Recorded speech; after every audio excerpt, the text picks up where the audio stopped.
Niclas, the Freestyle Chess tournament in Weissenhaus has just finished, and it was the second edition here.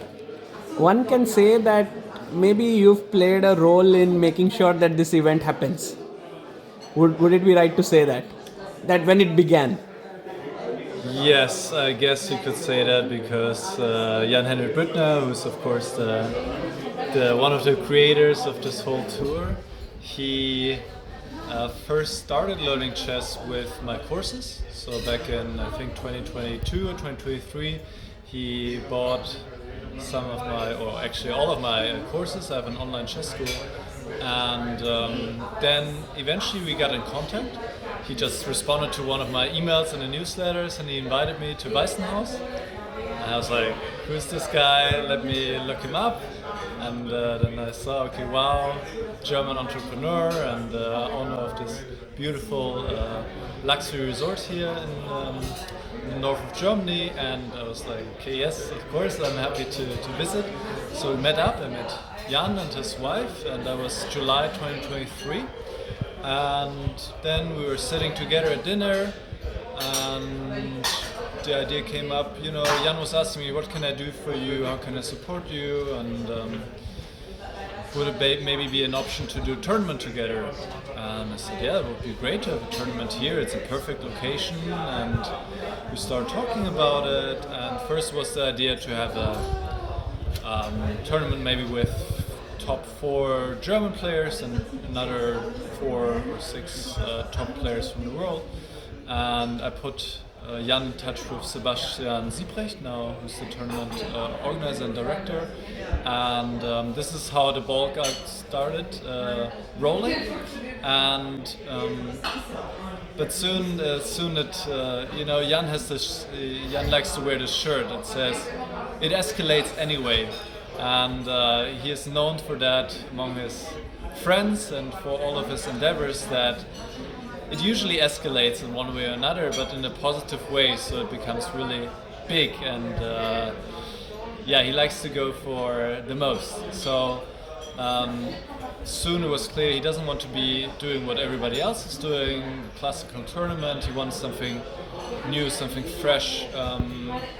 And then this idea came about to do Chess 960, and the name was found Freestyle Chess.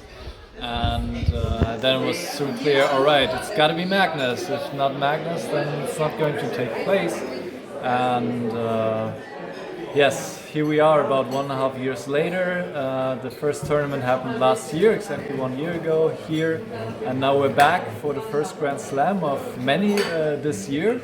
And it's honestly crazy looking back and thinking how it all started. But this is, you know, life sometimes. One thing leads to another, and I'm really happy how this all developed. And I think it's a great gift to the chess world, and something fresh and something new, and really great for players. You yourself are also an opening expert. You know a lot of theory. You worked as a second for Hikaru before. So what is your feeling about this freestyle chess where the entire opening is removed, but also there are so many factors which are different? In fact, it's kind of a entirely different game that you're playing. Yeah, you know, honestly, I don't mind the opening being removed. I love openings, I love analyzing openings, but for example, when I did the preparation for Hikaru, we did like a 3-week training camp in Los Angeles with some of his other seconds, and it's really difficult to find ideas at the highest level. It was quite frustrating, and just looking at opening moves like for several weeks straight. So I love that about freestyle chess, that I don't have to worry about, you know, showing some new idea with white. I'm not going to get anywhere in the opening, and that I can just play chess from move 1, be creative, and just enjoy this game. Because Levon was in the studio and he was talking about, you know, this brings us back to the time before computers, because Levon and this generation, Judith and Peter, they still know the time how it was when computers didn't have such a great influence on the game. and you could find a lot of ideas, and you could be creative also really early in the game. This has changed a lot. So now with Freestyle Chess, where you get a fresh position pretty much in every game, then you can be creative from move one. And I really like that, and I'm really considering, I think it's quite likely that I'm going to play some freestyle chess myself soon in the Cranke. You'll play the freestyle one? Yeah, I mean, it's just, if I think about it, I can just go there and I just can enjoy playing chess without having to worry so much about, like rating, opening ideas and so on. I can just go for a few days, just enjoy playing chess, a game that I love,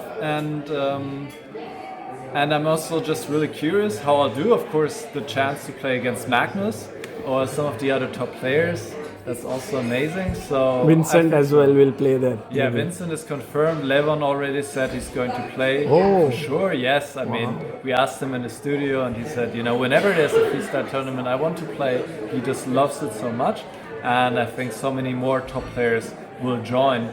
And I think it'll be a huge, maybe it'll be much bigger than the standard open tournament.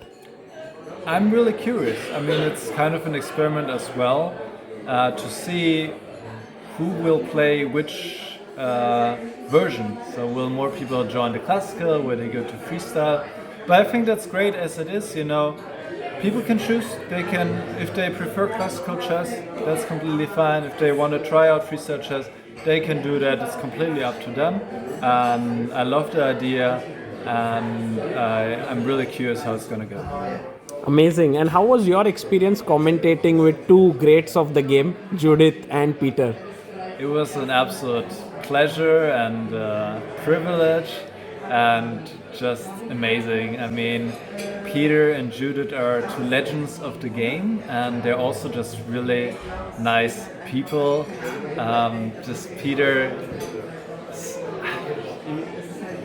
during the show, he was like, "Okay, I just want to go and hug. Just want to hug Vincent now after the game." And then we said, "You should go. Go and run to the playing hall and hug Vincent." And it just warms my heart to work with them. And I think we had great chemistry. It was a lot of fun. We laughed together. We found ideas together, and it was a lot of fun. So I was really, but I knew it from the beginning. I knew when I heard I was supposed to commentate with the two, I just knew it was going to be great. I had no doubt in my mind, and I'm really happy that we could commentate together. Yes. That's amazing. And Niclas, there is also a course of yours on freestyle chess that is available on the Freestyle website. We'll link it in the description. Can you tell us a bit about this course? What can people expect from it? What have you explained in there? Yeah, so there are not a lot of courses out on Freestyle Chess. It's also not easy to make one. Exactly. I think the only one was from Wesley So a few years back, from 2020. And I really wanted to create a course for all the people who want to play freestyle chess, but feel like, oh, it's so complicated, it's so difficult, how can I know what I'm supposed to do in the first few moves? And I just want to give some guidelines, and I think that is definitely possible. Of course it is complex, and of course you cannot remember all of the 959 positions that are possible, but there are certain motives and patterns that you can take a look at. So what I do in the course, obviously I focus on the first few moves, because in general it's still chess. It's still then you can learn the tactics and all of it. Exactly. You still, of course, have to be sharp tactically. You have to know your basics in the end game. You have to calculate all of that. But when it comes to a starting position, what to focus on, what is important, where are the heavy pieces, where are the minor pieces, where's the king, how to take everything together, and what to focus on the first few moves, what should be the starting move, also really emphasizing how important the first few moves are, which we really saw in this tournament, especially in the last game with Vincent, who took the most time, but also found the best moves, and that was critical for him to hold this draw against Caruana and win the final. So we look at that, and I think it's a lot about pawn play. in the first few moves, like fighting for center, being maybe the first one to break in the center, but also maybe not breaking too early. This is often a very difficult question. And when is it appropriate to gain some space? When should you rather not gain space? And as I did the course, like more and more topics arose, and I think even now after this term I learned some more things that I maybe could still integrate into a course later. But I'm already quite happy how the course is right now. I think another very important topic is the topic of the mirroring defense for black, the strategy to copy your opponent, and when it's a good strategy and when not so much. So I think for everybody who wants to learn more about freestyle chess and feel a bit more confident in the starting position, I think it's a great course, and it has a total runtime of about 9 hours. Wow. So it is quite a good amount of content. I think it's well structured. People can check it out, the content and everything on the Freestyle Chess website if they want to have a look. And I'm really happy that they asked me to make this course, and I myself feel much more prepared now for my next games, and I'm curious where they will go. Well, we'll look forward to your performance in the Grenke freestyle tournament. Thank you, Niclas, for sparing time to talk to us, and all the best to you. Thank you, Sagar. Always a pleasure to talk to you.